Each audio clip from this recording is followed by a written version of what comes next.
in my beginning is my end. In succession, houses rise and fall, crumble, are extended or removed, destroyed, restored, or in their place is an empty field, a factory, or a bypass. Old stone to new building, old timber to new fire, old fire to ashes, and ashes to the earth, which is already flesh and fur and feces, bone of man and beast, cornstalk and leaf. Houses live and die. There is a time for building and for living and for generation, and a time for the wind to break the loosened pane and to shake the wainscot where the field mouse trots, and to shake the tattered arras woven with a silent motto. In my beginning is my end. Now night falls. Wait for the early owl. 1, 2, and 13. Time will stop, and he descends. The shadow will bring him down. Irigi Layat Nad.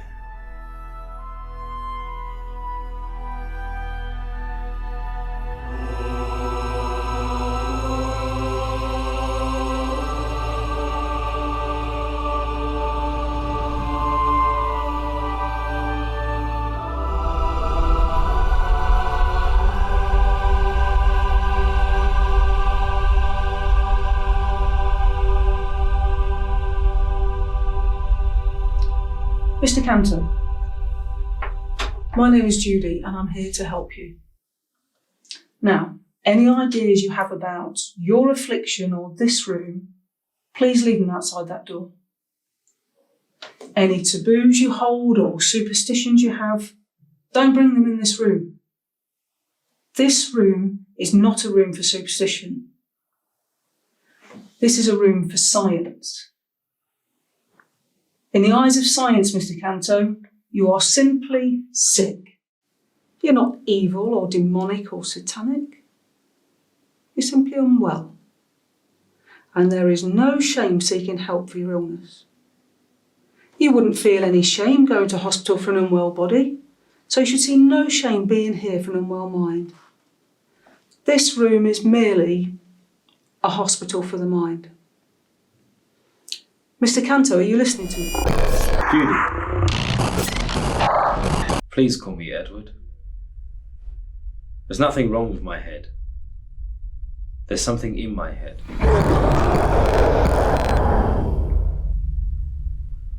You see, I have blackouts. Sometimes they last a few seconds, sometimes an hour, sometimes even a few days. Something minor can bring it on, but whenever I wake up, I'm always hungry, I'm always tired, and I'm always somewhere I don't recognize. It's like waking up from a nightmare. Do you remember anything from these blackouts? No. Only glimpses of horror. But before the blackouts, I see dark figures. Dark, disturbing figures. When did this start happening? When I was about 12. When it first started happening, I'd wake up on the streets a few blocks away and Mum would just scream at me. But as I got older and Mum got more and more fed up, the blackouts became more frequent. I lived a 6-day week and blacked out on the 7th. Mum eventually threw me out and I lived on the streets for a few years. While I was living on the streets, I had my longest ever blackout. I was sitting by a train station on Halloween, and some drunk kids came up to me and started attacking me, and I thought I was going to die, and I wanted to. It was the fireworks of New Year's Eve that woke me up from that blackout, and I was in Manchester men's prison. You had a gap of 2 months? Yeah. 2 months. And to this day, I still can't remember anything in that time. It told me I was in for overly aggressive behaviour and assault. So how have you coped with this thing so far? My last therapist, the one in prison, he said that this thing has power over me because I don't know what it is. So I gave him a name. Him? Yeah. Him.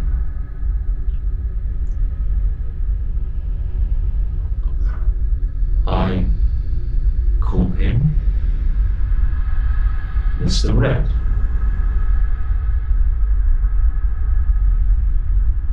I was reading a lot of classic literature. It's anything they've got in prison. I related a lot to Dr. Henry Jekyll. I just thought calling him Mr. Hyde was a bit cliche.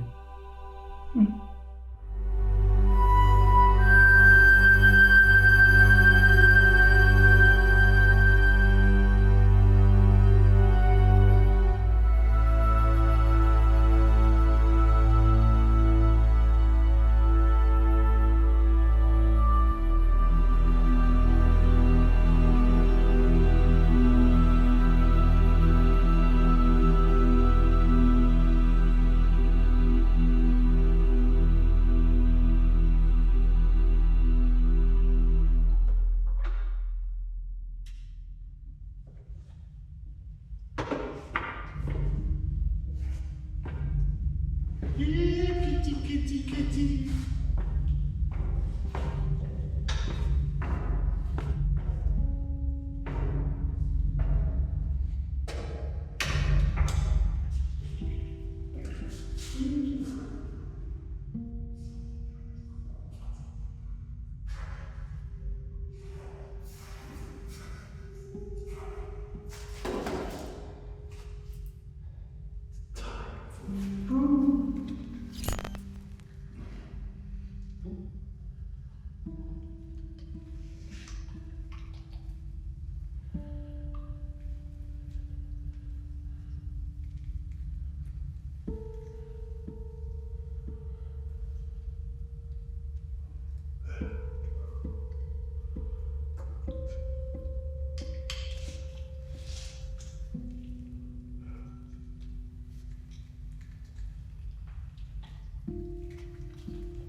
That siren. Did you call her? Don't lie to me, you bitch! Did you call her?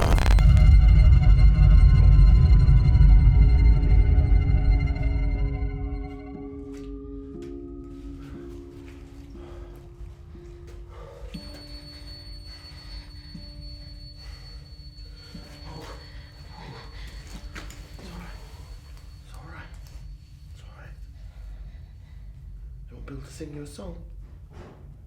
Mm-hmm. Come on.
Shadow, take me down! Shadow, take me down with you! Shadow! Shadow! Ah! Ah! Ah!